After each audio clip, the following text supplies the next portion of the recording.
This is a Model 3. Yeah. So right now, I got the car taking us to where I'm taking you. Yeah. That's neat. Yep. It's doing all the driving right now, but it wants to turn here. I don't want it to turn here. I want it to go straight. This way it's a little bit slower. Yeah. So right now I'm in control because it wanted to make that turn. Well, let's go straight and You just sleep while it just drives. not really. I will not recommend that. Wow. Yeah, I mean, You never know what can happen. exactly. You want to pay attention when the car is driving because I tell people all the time it will make mistakes. It's not that it might make mistakes, it will make mistakes. For now, it's the software is not perfect yet. Even though like in these situations, I'm not really doing anything. I'm not stepping on the gas or controlling the steering wheel. It can still pretty much drive. We're going to come up to a turn here in a half a mile, and then it will slow down and turn in that turn. Or in the future, yeah, people might be able to sleep in the car. People, you might send the car to go pick up. Like I just picked you up from school, right? So let's say your parent wanted the car to go pick you up from school. They might have the car and just put the address to the school from their phone and tell the car, yeah, go pick up my son. And the car will come all the way to your school and pick you up and take you home. So in the future, that might be a possibility. The technology is still young. It's still developing. Yeah. So you see, we're gonna come to this stoplight, and the car just slowed down here a lot, but we're gonna come here and the car would turn. You put your seatbelt on? I totally forgot. Yeah, so the car would come here and it will wait for these cars that are coming. It's gonna wait because these cars are turning here. You see it? You see the visualization? So right now it can go. So I had to give it a little bit of gas for it to go. So when you stop, you have to. You don't have to. Sometimes the car it waits. At times it will go. Sometimes it will like still get scared and not go. The software has its reasoning. So we're coming here, the car is slowing down. So it's visualizing all of these situations right now. So when it turns, it knows if there's a car in front of it or the car behind it, if there's enough gap for it to squeeze in. The key is safety. They'd rather be safe than sorry, for the most part. Yeah, we stay on these city streets, and in 3 miles we'll make a turn.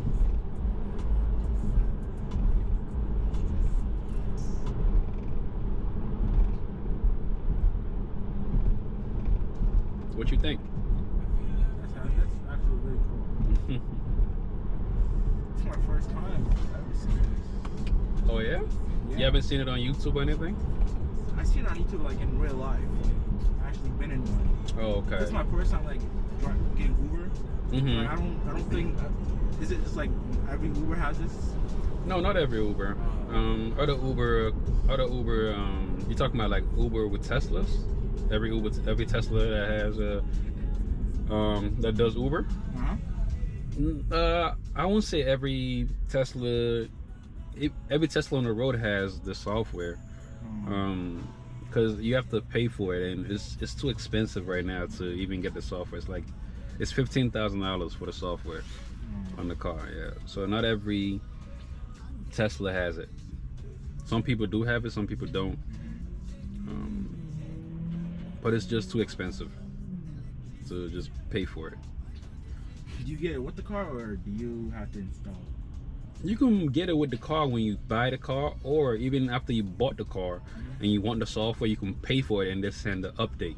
Like your cell phone, if you get an over-the-air update on your phone, if you have an iPhone or Android, just send updates. So this whole thing is just software based, the whole car pretty much. So when they want to improve something and want to add a new feature, they just send the update, and then you just install it through Wi-Fi, and you have a new update in your car. Like my car has something called acceleration boost, so it gives me a boost when I accelerate. But you have to pay for that. Yeah. So it's all software. It's all a computer pretty much. So do you pay like monthly or do you pay like at once? No. That's the good thing about Tesla right now. There's no subscription. There are other companies like Mercedes that are trying to do subscription for that acceleration boost I was telling you about, which is just, I hate that system. Yeah. You know, I hope that Tesla doesn't go that route or other companies don't take that route, because that subscription model is just dumb. When you bought the car and it comes with the hardware, but you have to subscribe in order for you to get those features, that is I would never spend money on a company like that. I don't care how good the company is, I would never spend money on a company, especially with a car. You know, but with Teslas right now, you don't have to. When you pay for it, you own it. Only problem is if you bought it for a car, you can't transfer it to another car. So if you bought this Tesla and let's say I want to upgrade to a newer model, a different model, I can't transfer the software to that model. I have to pay for it all over again. Yeah, that's the problem right there, I think. Which is I don't like that system either. If you pay $15,000 for software, but you buy a new Tesla, you can't. You lost it pretty much. You know.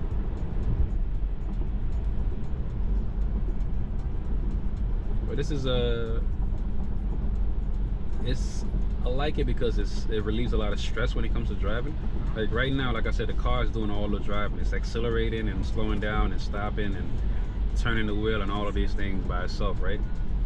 So right now that lane is going faster than our lane. I wonder if the car would switch lanes because there are cars behind us. If it was me, I would have switched lanes over there. Accelerate? No, I could signal for it to do it manually. I could just signal and the car would do it manually. But I'm going to let the car on our side pass us, and then if the car doesn't signal and switch lanes, I'll manually do it myself.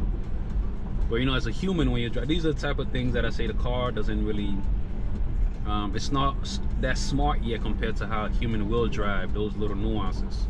So after this, I'm going to just signal right here, right? Because I want the car to be on that lane. So when I signal, the car will switch lanes. It's marking it red right now. And it just did that by itself, by me signaling, yeah. So, you know, I still have control of the car.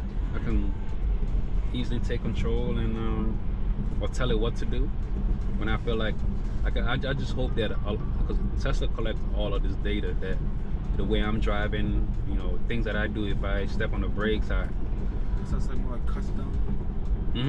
So more like custom made for you. It's all general, so it'll feed it to the whole system. But there are a lot of variables in different parts of the country, so yeah, the different traffic flow, and that's why I say it's a complicated problem to solve, because there's so many variables when you're driving, especially through the city streets where there are a lot of cars and a lot of humans and pedestrians and people on bicycles, and the flow of traffic will go stop and go type stuff. There are traffic lights. So right here, the car slowed down through this curvature. You know, it's like following a path, which is just, to me, it's still really good, right? But you know, I'm optimistic to see where this will be in the next 5 to 10 years. How much progress would be made throughout those years? Because how old are you? Like 16 or 17 or 15? You're 16, okay. So you know, in 5 years, in 10 years, when you're in the world driving and doing all types of stuff, this could be much more normal to you. Like the younger generation, you guys are really comfortable with stuff like this for some reason. I picked up a few people that are around your age, and they're really comfortable with it. The older folks are like, I'm not sure, aren't you scared, and stuff like that. Like, you know, they get kind of wary, which is totally understandable.